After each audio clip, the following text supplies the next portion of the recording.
The next order of business is calendar for the day. The first bill on the calendar for today is House File 1090. The Chief Clerk will report the bill. House File number 1090, number 1 on the calendar for the day, an act relating to capital investment, renaming the Library Construction Grant Program in honor of former Representative Mary C. Murphy. I recognize the author of the bill, the member from Hennepin, Representative Lee F., to explain the bill. Thank you, Madam Speaker. Members, in Mary Murphy's final years in the legislature, she was the chair and the vice chair of the House Capital Investment Committee, where library construction grant have a very special place in our heart. And as we have heard, as an avid reader and defender of education, I think it is fitting for us to name the library construction grants under the Department of Education after Mary Murphy, the Mary C. Murphy Construction Grants Program. Anyone who knew Mary knew she was passionate about libraries. As a longtime school teacher, she wanted to make sure libraries were accessible to all Minnesotans of all ages and backgrounds to grow knowledge and to promote lifelong learning. She also liked a good mystery story like what Representative Davids have mentioned earlier before. And real quickly, just sharing some stats about the Library Construction Grants Program for all of you. There are 12 regional library systems in the state of Minnesota with 359 public libraries. There are 8 book mobiles across the entire state, and there's at least 1 public library in every county in the state of Minnesota. The program, like I mentioned before, is established under the Department of Education. Eligible applicants include cities, counties, and regional public library systems. And there are 2 types of projects that are eligible for the program. The first one is improvement projects to renovate, expand, and construct libraries. And then the second one is to help with accessibility projects to remove barriers for people accessing these libraries. This program requires a 50% match, and it goes through a very competitive review process, and the estimated funding need for the state of Minnesota is around $89 million. With that, I'll end my introduction. Thank you. There are no amendments at the desk. The clerk will give the bill a third reading. Third reading, House File number 1090. Third reading. Discussion to the bill.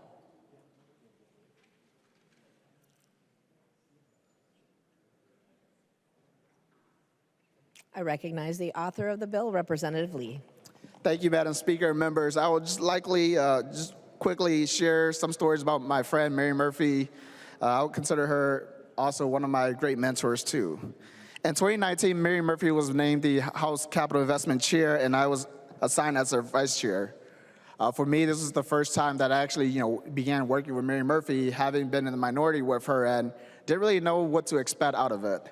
I remember very early on, it was the polar vortex, and we happened to have the 8 a.m. committee hearings, and I was 30 minutes late, and Mary Murphy wasn't very fond of me being late to committee as the vice chair. Mary Murphy was a very inclusive chair. She invited me to join him on all of her bonding meetings, and there were a lot of them. I learned from Mary on how to lead a committee and to be very collaborative in the approach, and really to listen and seek input so that all members of the committee could take pride and ownership of the bill that we're building for the state of Minnesota. Mary took her work very seriously at the House. We will never forget her love for some of the engineering marvel called the roundabout. And members, if you have served on the Capital Investment Committee, we typically had the big construction firms come and talk about the state of infrastructure in the state of Minnesota. And I remember fondly, we had a bunch of engineers that was in front of us talking about how roundabouts are very traffic calming, and you could just see in Mary's face, she lit up and told the engineers that there's nothing calm about roundabouts. Because if you have heard, she was stuck in a roundabout up north back home, and she couldn't get out of it. And so to this day, we should not mention roundabouts to Mary Murphy, but she really loves and to share stories and jokes with all of us. And I remember sitting in her office on the 3rd floor. I think one of our friends from the other body is still here.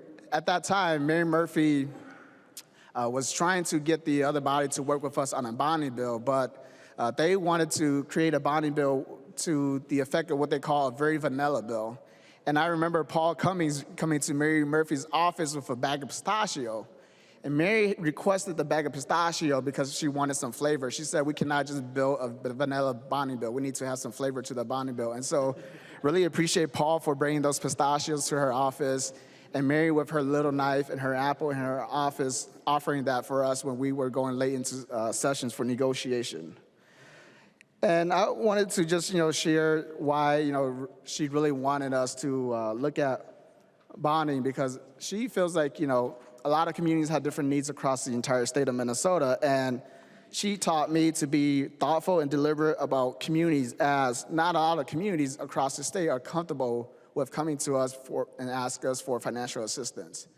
And this reminds me of back in 2019 when I was the vice chair, and Chair Zhang came to committee with a tray of egg rolls for his bridge for his mom.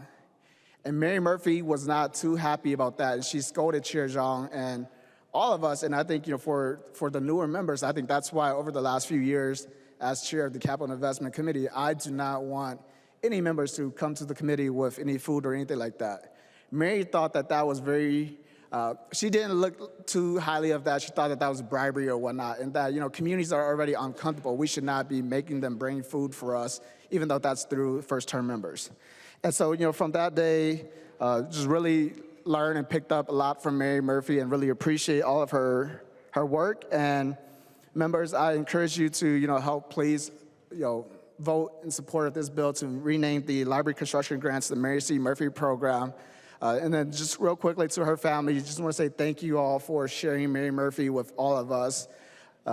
You may not know, but Mary was a true friend and a mentor for me, being the giant at the Northland and me being from Minneapolis. I never would have thought that we would have built a strong connections. And every day until she passed, when I reach out to her, she will ask about my two kids, my son Tang, who she met, and then my baby Davis, that she wasn't able to meet in person, but always asked for a picture of when we were around. And so just want to say thank you, Madam Speaker, and members. I encourage a green vote for this bill to rename the library construction grants after Mary C. Murphy. Thank you all. The clerk will take the roll.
The clerk will call the names of the members participating remotely.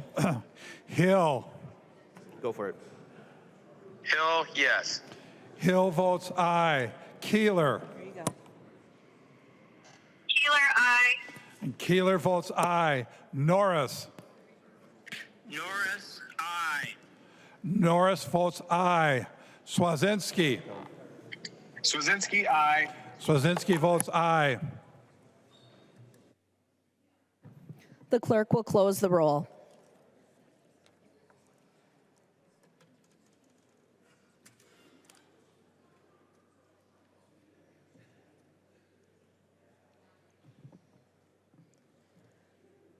There being 132 ayes and 0 nays, the bill is passed and its title is agreed to.